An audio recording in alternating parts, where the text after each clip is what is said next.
माधवदास अनन्य भक्त भगवान श्री कृष्ण के मित्र थे। वो बताते हैं बहुत पहले की बात है। माधवदास उन्होंने बचपन में ही अपने माता पिता को खो दिया था। माता पिता वैकुंठ धाम चले गए थे, तो उनके बड़े भाई ने उनका विवाह करवा दिया। कुछ साल बाद बड़े भाई ने भी संन्यास ले लिया। समय आगे बढ़ने लगा। माधवदास और उनकी पत्नी दोनों ही जगन्नाथ जी के अनन्य भक्त। एक समय आया, पत्नी बहुत बीमार हो गई, स्थिति खराब हो गई। ऐसा लगने लगा कि आखिरी सांसें गिन रही। माधवदास रोने लगे। माधवदास ने अपनी पत्नी से कहा कि क्या तुम भी मुझे छोड़कर चली जाओगी? बारी बारी सब छोड़कर चले गए, तुम भी चली गई तो मैं कहां रहूंगा, किसके पास जाऊंगा? कौन मेरी बातें सुनेगा? कौन मुझसे प्रेम करेगा? माधवदास जी की पत्नी ने कहा कि तुम पूरी चले जाना जगन्नाथ जी के पास। उनसे ज्यादा प्रेम तुम्हें कोई नहीं कर सकता। वही तुम्हारा ध्यान रखेंगे, वही तुमसे प्रेम करेंगे। तुम उनके पास चले जाना। पत्नी भी वैकुंठ धाम चली गई। माधवदास जी आ गए पुरी, जगन्नाथपुरी। भगवान जगन्नाथ के अनन्य भक्त भगवान की सेवा करते थे, भगवान का नाम जाप करते थे, आराधना करते थे। दिन रात सुबह शाम सिर्फ जगन्नाथ जी से बातें करते थे। वही उनके मित्र थे, वही उनकी पत्नी, वही उनके दोस्त, वही पिता, वही माता, सब रिश्ते वही पूर्ण हो जाते थे। सिर्फ जगन्नाथ जी। सारा दिन जगन्नाथ जी से बातें करते रहते थे। अपनी एक कुटिया में रहते थे और किसी से कोई रिश्ता नहीं, सारे रिश्ते जगन्नाथ जी से। भगवान के प्रिय मित्र थे। बताते हैं कि भगवान ने कई बार उनको दर्शन दिए थे। भगवान उनसे बातें करते थे। धीरे धीरे समय बीतने लगा।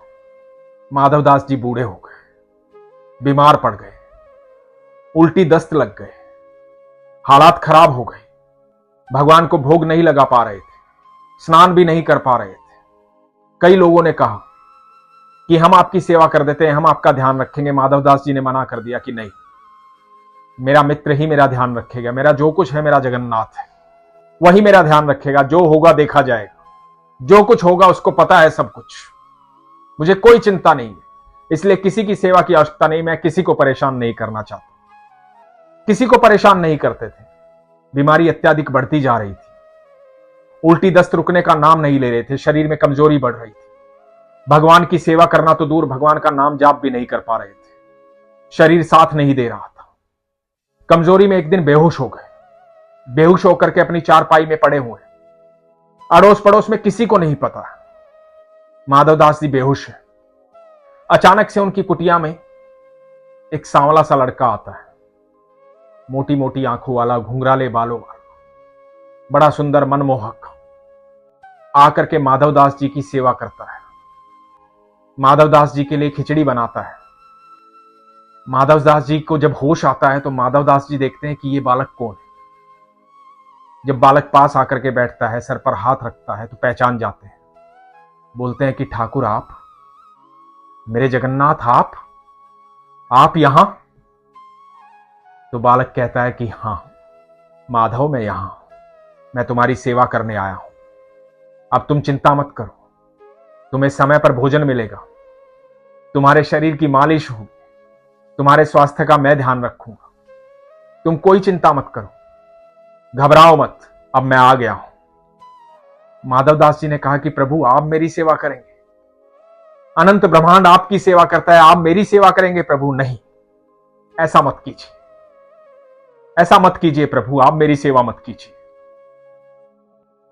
वो बालक बोलता है कि माधव, सारा जीवन तुमने मेरी सेवा की, सारा जीवन सारे रिश्ते मेरे साथ ही पूर्ण किए, सब बातें मुझे ही बताई हैं, हर पल हर क्षण मेरे साथ ही रहे हो, मुझे भोग लगाया है, मुझे स्नान करवाया है, मेरी आराधना की है, मेरा नाम जाप किया है।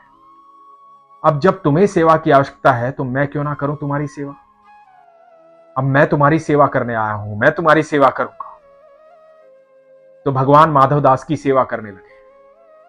भगवान माधवदास के लिए भोजन बनाने लगे। भगवान माधवदास के कपड़े धोते थे, शरीर की मालिश करते थे, सर दबाते थे, पैर दबाते थे। माधवदास से यह सब देखा नहीं जा रहा था। माधवदास ने उस बालक को कहा कि प्रभु एक बात बताइए, आप तो अनंत ब्रह्मांड के रचयिता हैं। सारी सृष्टि में कण कण में विद्यमान है। सारी सृष्टि आप ही की वजह से चल रही है, आप ही की ऊर्जा से चल रही है। आप जो चाहे कर सकते हैं। आप मेरी सेवा क्यों कर रहे हैं? आप चाहे तो मुझे स्वस्थ भी कर सकते हैं, मुझे रोग मुक्त कर सकते हैं, मुझे ठीक कर सकते हैं, तो आप मुझे ठीक कर दीजिए ना। वो बालक मुस्कुराया। उस बालक ने कहा कि माधव, ये तेरे कर्मों के प्रारब्ध है। तेरे कर्मों के प्रारब्ध तुझे ही काटने होंगे। मैं किसी के कर्मों में और उसके प्रारब्ध में हस्तक्षेप नहीं करता, लेकिन तू मेरा प्रिय भक्त है। तूने जीवन भर मुझे भजा है, इसलिए तेरे प्रारब्ध में साथ देने के लिए मैं तेरे पास आ गया हूं। इसलिए तू चिंतित मत हो, परेशान मत हो, दुखी मत हो। तेरे प्रारब्ध में मैं तेरे साथ खड़ा रहूंगा। तू चिंता मत कर, मैं तेरी सेवा करूंगा।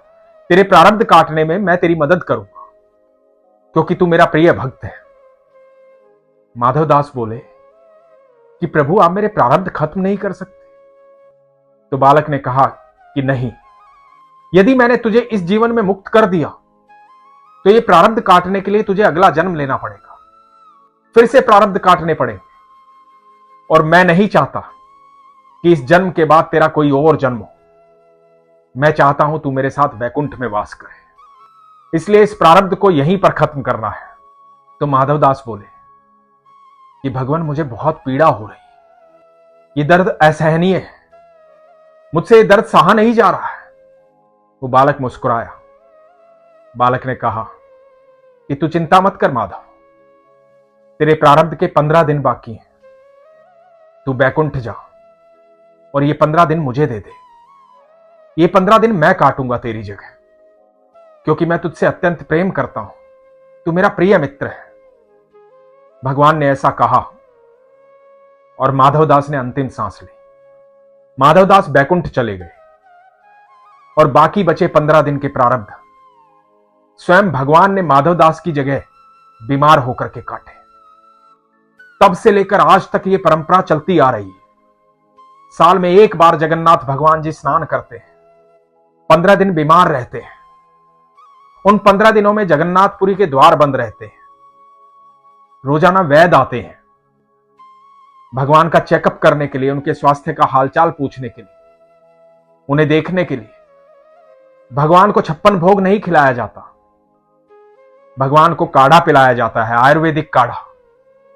फलों का रस पिलाया जाता है, रात्रि में दूध पिलाया जाता है। भगवान की सेवा होती है।